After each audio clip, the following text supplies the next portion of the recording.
একটি দেশের উন্নয়নে বিদ্যুৎ ও জ্বালানি খাতের ভূমিকা অপরিসীম। বর্তমান সরকারের সাফল্যের অন্যতম প্রধান খাত বিদ্যুৎ। গত 10 বছরে বিদ্যুতের উৎপাদন ক্ষমতা 5,000 মেগাওয়াট থেকে বেড়ে 17,000 মেগাওয়াট হয়েছে। এটা একটা বড় দৃশ্যমান সাফল্য। এ সাফল্যে সরকারের পাশাপাশি বেসরকারি বেশ কয়েকটি প্রতিষ্ঠানের ভূমিকা ছিল দৃষ্টান্তমূলক। বেসরকারি বিনিয়োগে সরকারের এমন সাফল্যে এনার্জি প্যাক লিমিটেড রেখেছে অন্যতম গুরুত্বপূর্ণ ভূমিকা।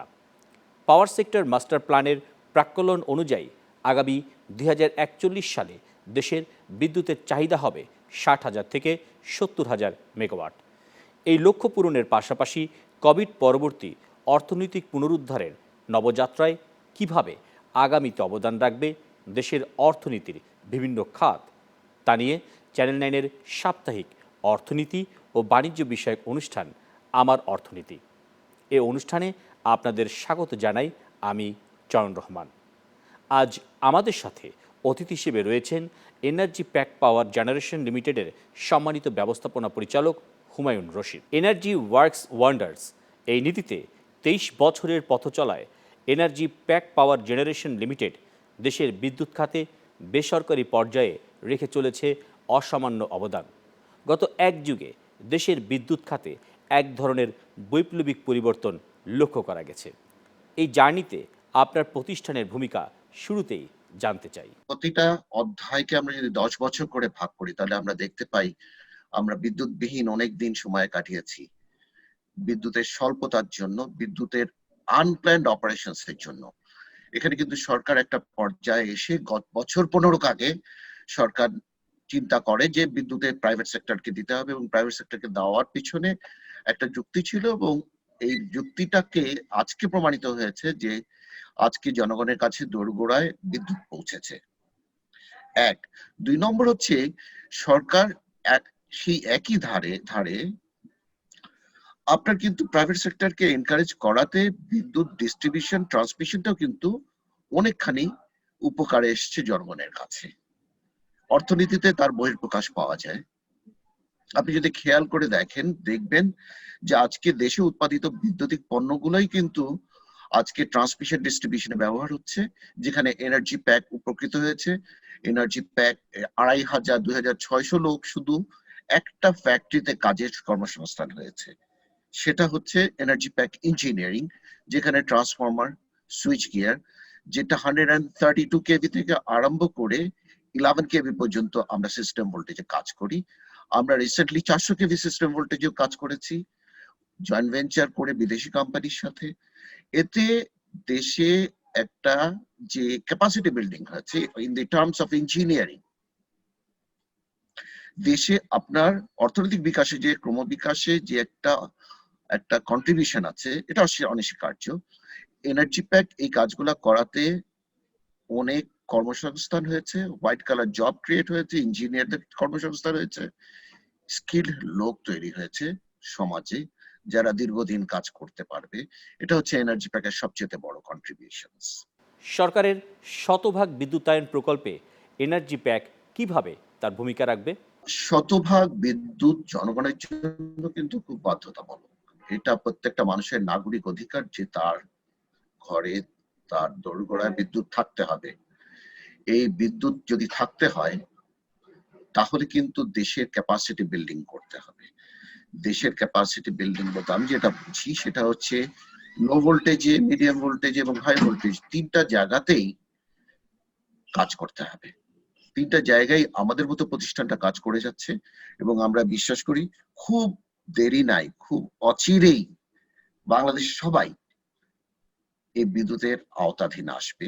এনার্জি প্যাক এখানে যথেষ্ট কন্ট্রিবিউট করেছে এবং আগামীতেও করবে বলে আমি বিশ্বাস করি। আমাদের এই আস্থাটুকু আছে। বিকল্প জ্বালানি হিসেবে এলপিজির সম্প্রসারণে আপনার প্রতিষ্ঠান বেশ গুরুত্বপূর্ণ ভূমিকা রেখে চলেছে।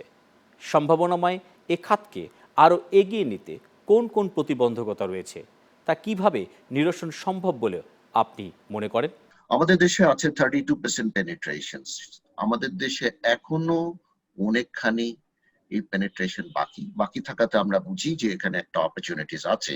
সেই হেতু আমরা এখানে ইনভেস্টমেন্ট করি এবং আমরা বিশ্বাস করি যে এখানে একটা বড় অপরচুনিটি ভবিষ্যতে আসবে এই এই এই জ্বালানি খাতে। এর জন্যই আমাদের ইনভেস্টমেন্ট করার আমরা অনুপ্রাণিত হয়েছি। আমি আপনাকে একটা জিনিস জানাতে চাই, একটা এলপিজি করার জন্য যে যে 28টা লাইসেন্স লাগে সর্বসাকুল্যে। আপনি যদি একটা লাইসেন্স নিতে 1 মাস সময় লাগে, সরকারের বিভিন্ন দ্বার প্রান্তে 28 মাস লাইসেন্স পেতে সময় লাগে। ফলে একজন উদ্যোক্তার জন্য অত্যন্ত উৎসাহী বলে আমি বিশ্বাস করি। তারপরে আমরা এনার্জি প্যাক এই খাতে ইনভেস্ট করেছি। আমরা বিশ্বাস করি সরকার ওয়ান স্টপ সার্ভিস চালু করবেন। এই ওয়ান স্টপ সার্ভিসেস যদি চালু হয়ে যায় তাহলে কিন্তু অন্যান্য উদ্যোক্তারাও উৎসাহিত হবে এবং তারাও জ্বালানি ছাড়াও অন্যান্য খাতেও ইনভেস্টমেন্টে এগিয়ে আসবেন। আপনি বাংলাদেশ ইকোনমিক জোন ইনভেস্টার্স অ্যাসোসিয়েশনের সাথে যুক্ত রয়েছেন, পালন করছেন গুরুত্বপূর্ণ ভূমিকাও। ইকোনমিক জোনে বিনিয়োগে আপনার প্রতিষ্ঠানের অভিজ্ঞতাটি জানতে চাই। অর্থনৈতিক জোনে গতিশীলতা আনতে কোন কোন খাতে এখনই নজর দেওয়া উচিত বলে আপনি মনে করেন? আমরা যারা ইনভেস্টমেন্ট করি আমরা জমি সংক্রান্ত সবচেয়ে বড় জটিলাদি প্রবলেম এবং এই কমপ্লিকেসি ব্যুরোক্রেসি যা আছে সবকিছু জমি সংক্রান্ত ব্যাপারে সবচেয়ে বেশি ভুগি। এখানে বেজা যে উদ্যোগটা নিয়েছে যে এখানে বিশেষ করে মিরেশরাইয়ের কথা বলি, মিরেশরাই একটা অত্যন্ত প্রশংসনীয় উদ্যোগ। বঙ্গবন্ধু ইকোনমিক জোন যেটা হচ্ছে, এখানে দেশি এবং বিদেশিরা ইনভেস্ট করবে, সেই হিসাবে আমরাও ইনভেস্ট করার জন্য ওখানে জমি জন্য আমরা একটা কন্ট্রাক্ট সাইন করেছি বেজা কর্তৃপক্ষের সাথে। আমরা যখন কন্ট্রাক্ট সাইন করেছি তখন একরকম ছিল, আজকে আমরা যেটা দেখি হঠাৎ করে এই ভিএটি আবার এসে চাপলো। এরপরে আরো কি ট্যাক্স আসবে আমরা কিন্তু জানি না। ফলে আমরা যখন উদ্যোক্তা হিসেবে যাই তখন কিন্তু এটা আমরা অনুৎসাহিত হই। আমাদের একটা প্রত্যেকটা প্রজেক্টের পিছনে আমরা একটা আইআরআর ফিক্স করি। আমরা যখন এই এই এই এই ইনভেস্টমেন্ট রিটার্নের জন্য যখন আমরা একটা ফিজিবিলিটি স্টাডি করি তখন কিন্তু আমাদেরকে এই ধরনের চ্যালেঞ্জগুলা, আনসিন চ্যালেঞ্জগুলা আমাদেরকে অনুৎসাহিত করে। আমরা বলবো যে এখানে অনেক কর্মসংস্থান হবে, এই কর্মসংস্থান থেকে সরকার কিন্তু অনেক বেশি উপকৃত হবে ইনডিরেক্টলি, এবং এর পাশাপাশি সরকার কিন্তু অনেক বেশি ট্যাক্স পাবেন ডিরেক্টলি ইনডিরেক্টলি।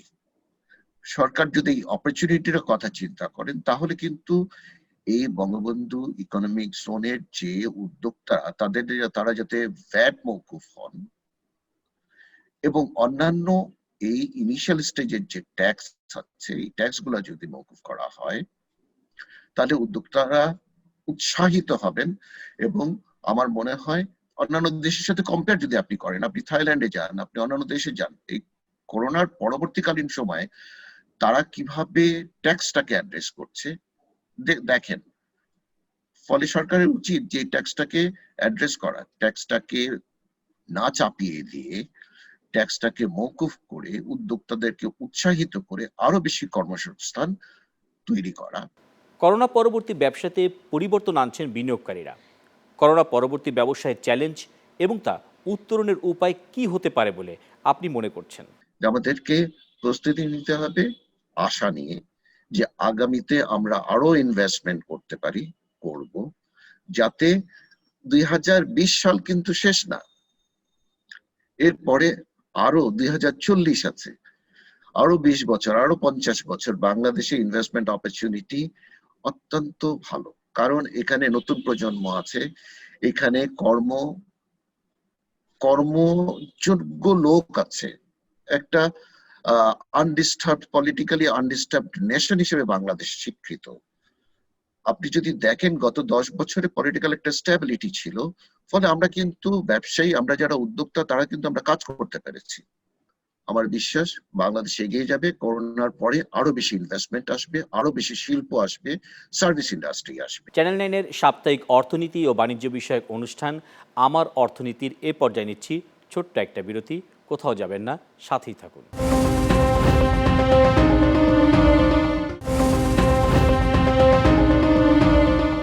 বিরতি থেকে ফিরে স্বাগত চ্যানেল 9-এর সাপ্তাহিক অর্থনীতি ও বাণিজ্য বিষয়ক অনুষ্ঠান আমার অর্থনীতিতে।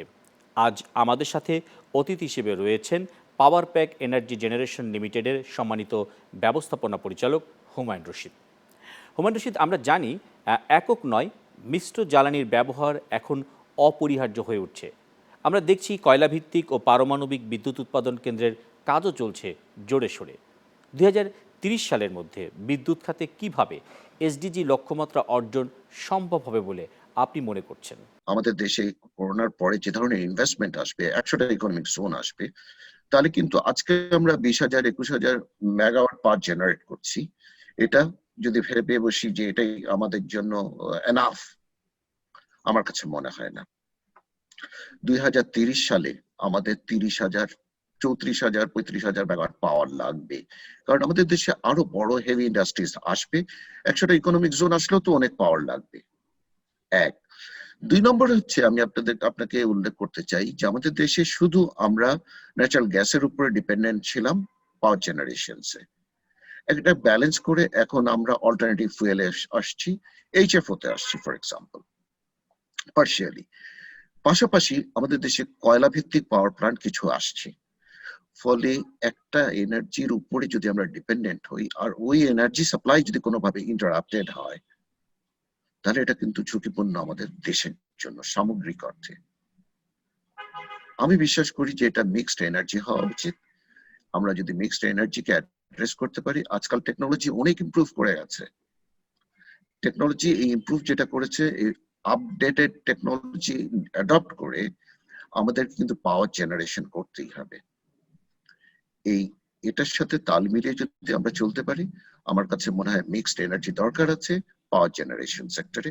তাহলে ভবিষ্যতে কিন্তু যে উদ্যোক্তা, ভবিষ্যতে আমাদের যে জ্বালানি এবং বিদ্যুতিক যে নিরাপত্তা যেটা আমরা বলি সিকিউরিটি, এটা আমরা অ্যাড্রেস করতে পারবো এবং এসডিজি গুলো অ্যাচিভ করতে পারবো।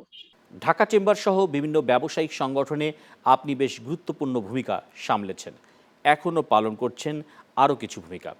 করোনাকালীন সংকট কাটিয়ে উঠতে এসব ফোরাম থেকে আপনার কোন কোন জায়গায় নজর দেওয়ার তাগিদ দিয়েছেন? আমরা যেটাকে সবসময় অ্যাড্রেস করছি, ইজ অফ ডুইং বিজনেস একটা সবচেয়ে বড় চ্যালেঞ্জ আমাদের জন্য। এটাকে অ্যাড্রেস করলে আমরা এগিয়ে যেতে পারবো। এটার জন্য সরকার কিন্তু অত্যন্ত পজিটিভ বলে আমাদের বিশ্বাস। এই করোনা সময় কিন্তু আমরা কন্টিনিউয়াসলি ওয়েবিনার করছে, প্রত্যেকটা চেম্বার করছে, ঢাকা চেম্বার এর সবচেয়ে এগিয়ে এই কাজটা করছে। বিশেষ করে আমাদের যেটা হচ্ছে যে করোনার পরবর্তীকালীন সময় কি ধরনের আমাদের এই বিজনেস প্ল্যাটফর্মটাকে চেঞ্জ করতে হতে পারে, ট্যাক্স কিভাবে অ্যাড্রেস করা যেতে পারে, কিভাবে টেকনোলজি অ্যাডাপ্টেবিলিটি বাড়ানো যেতে পারে, কিভাবে আইটি ইমপ্রুভ করা যেতে পারে, কিভাবে ইনোভেশন আনা যেতে পারে, কিভাবে এফডিআই কে অ্যাট্রাক্ট করা যেতে পারে, সবগুলো নিয়ে কাজ হচ্ছে।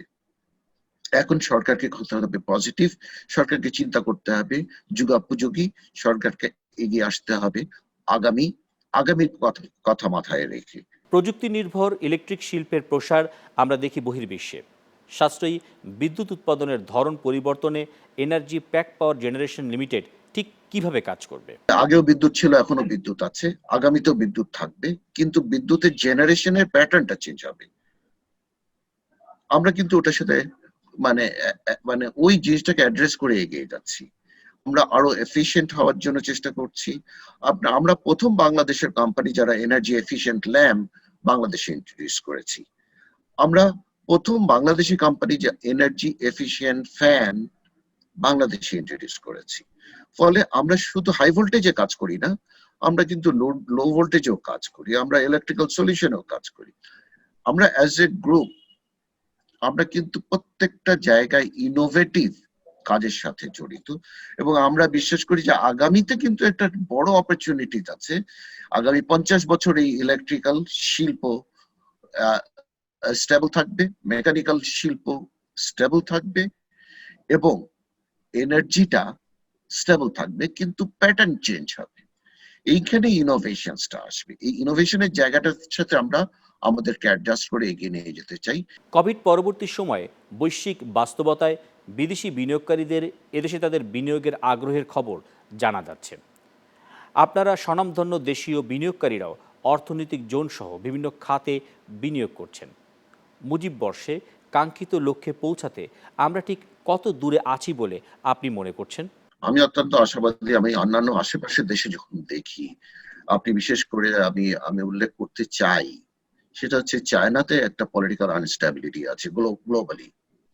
ইন্ডিয়াতে, ভারতেও কিন্তু একটা পলিটিক্যাল আনস্টেবিলিটি আছে ইন্ডিয়া এবং চায়নার সাথে। সেখানে অ্যাডভান্টেজিয়াস পজিশনে আছে বাংলাদেশ। বাংলাদেশের গ্রহণযোগ্যতাটা কিন্তু সারা বিশ্বে ম্যানুফ্যাকচারিং হাব হিসাবে গড়ে উঠবে, যেটা একসময় জাপান, আপনার ধরেন এই 1950-60 সময় গড়ে উঠেছিল, তাইওয়ান গড়ে উঠেছিল, চায়না গড়ে উঠেছিল, ভিয়েতনাম গড়ে উঠছে।